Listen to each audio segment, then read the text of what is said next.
श्री शिव महापुराण प्रथम खंड 12वें अध्याय में ब्रह्मा जी को शिव शक्ति स्वरूप का दर्शन प्राप्त हुआ। तो ब्रह्मा जी ने कहा कि हे नारद, अब मैं तुमसे उस सृष्टि का वर्णन करता हूँ जो समागम से उत्पन्न होती है।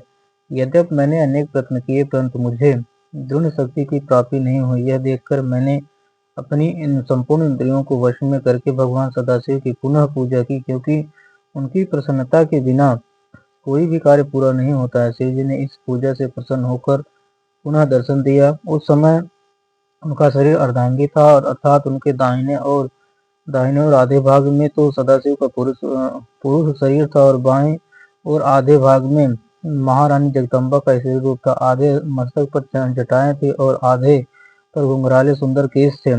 एक और ललाट पर त्रिपुंड लगा हुआ था और दूसरी ओर बिल्ली चमक रही थी। एक और डमरू की ध्वनि थी और दूसरी ओर घुंघरू के मधुर स्वर।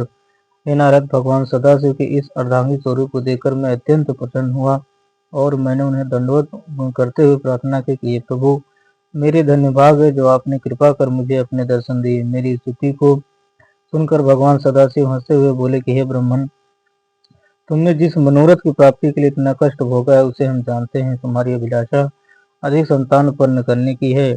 इतना कहकर भगवान सदाशिव शक्ति से अलग हो गए। उस समय मैंने शक्ति की महिमा का वर्णन करते हुए कहा, हे महारानी, मैंने आपकी आज्ञा से सृष्टि उत्पन्न करने की, परंतु वह अधिक नहीं बढ़ी। हे अम्बे, अब मैं कामदेव के आश्रय से सृष्टि उत्पन्न करना चाहता हूँ और आपसे यह वरदान मांगता हूँ कि मेरा मनोरथ पूर्ण हो। हे जगदम्बे, आप दक्ष की पुत्री के रूप में अवतार ग्रहण करें। मेरे मुख से निकले उन शब्दों को सुनकर भगवती महामाया ने पहले तो भगवान सदाशिव को देखा, फिर मुझसे यह कहा कि हे ब्राह्मण, मैं तुम्हारी पौत्री के रूप में जन्म लूंगी और मेरा नाम सती होगा। जिस समय राजा दक्ष भगवान सदाशिव का अपमान करेगा उस समय मैं अंतर्ध्यान हो जाऊंगी। इतना कहकर वे शक्ति स्वरूपा जगदम्बा पुनः श्री सदाशिव के शरीर से संयुक्त हो गई।